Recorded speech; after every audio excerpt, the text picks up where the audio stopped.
서울시에서 경계선 지능인들을 위한 평생교육 지원 종합계획을 수립했다는 소식 앞서 전해드린 바 있죠.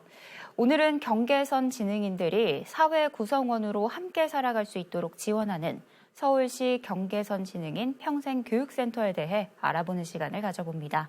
이교봉 센터장 만나보겠습니다.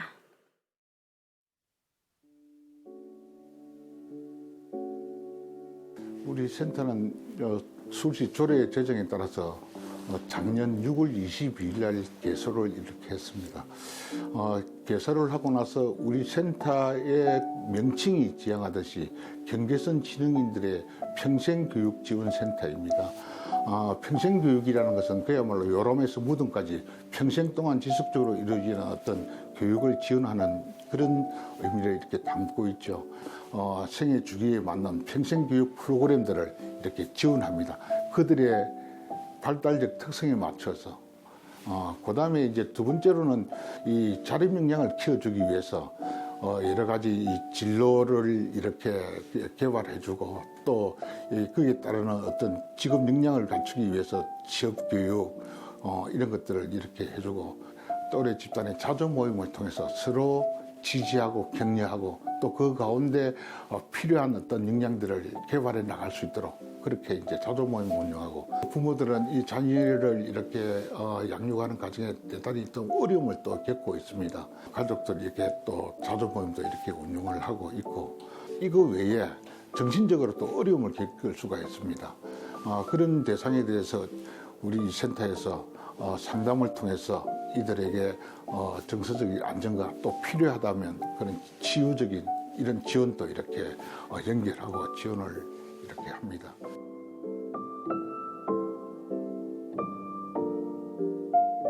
경계선 지능인이 우리 주변에 많이 있는데 실질적으로 인구 분포상에 보면 13.59%가 경계선 지적 기능에 해당된다고 이렇게 얘기를 합니다. 그렇지만 실제 이들을 발굴해내고 발굴이 돼야 지원을 해줄 수 있지 않습니까? 우선 선별하고 발굴하기 위해서 저희들이 이제 초기에 이들에게 그런 어떤 경계선 지적 기능을 가지고 있는 의심이 되는 어떤 이런 대상에 대해서 개발된 도구를 가지고 이렇게 선별 검사를 하고 그리고 거기에 따라서 의심이 가면 임상 검사를 해볼 수 있도록 연결하고 그에 따르는 지원도 이렇게 해주고 있고 그 선별 발굴 작업을 또 이렇게 합니다.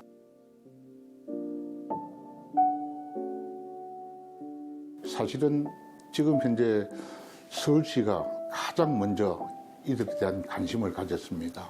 이 관심들이 사실은 각 지자체들이 또한 따라서 이렇게 관심을 기울이는 어떤 그런 촉진제 역할을 이렇게 했습니다. 그런데 이제 이런 어떤 지자체별로 이런 어떤 조례를 제정하더라도 결국은 법률이 제정되지 않고 지방자치자의 조례로는 한계가 있습니다. 그래서 먼저 법률이 제정되고 그 법률에 근거해서 지자체가 좀 더 체계적으로 이런 지원을 할 수 있는 근거를 마련하고 그 근거에 따라서 지원이 제대로 이루어질 수 있도록 하는 것이 첫 번째 우선이고 두 번째로는 우리 사회에 경계선 지능인이 있다는 사실을 모르는 사람이 태반입니다. 그래서 이 경계선 지능인들에 대해서 이해를 할 수 있도록 이런 인식 개선이 좀 이렇게 널리 이루어져야 되고 또 인식 개선이 이루어진다는 것은 이들을 안다는 것인데 안다는 것은 이해하는 것이고 이해하는 것은 이들을 관심을 갖고 도와줄 수 있는 사회적 분위기가 이렇게 조성될 것이다. 뭐 이런 생각을 합니다.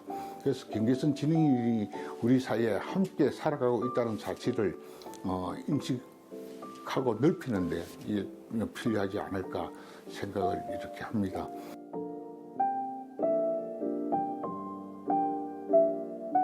우선은 우리 경계선 지능인들이 정말 우리 사회에 있다는 것을 좀 인식 개선을 시키는데 좀 저희들이 홍보를 좀 가열차게 좀 하려고 이렇게 생각을 하고 있고 두 번째로 이런 대상에 대한 어떤 저희들이 프로그램을 실제 개발해서 적용하고 활용하고 그런 것들을 좀 여러 곳에 보급을 이렇게 하고 확산시켜 나가고 그 다음에 이제 경계선 지능인들이 정말 우리 사회에 통합될 수 있다는 그 결과들을 이렇게 우리 사회에 이렇게 알려드리고 싶은 그런 어떤 방향으로 나갈 것입니다.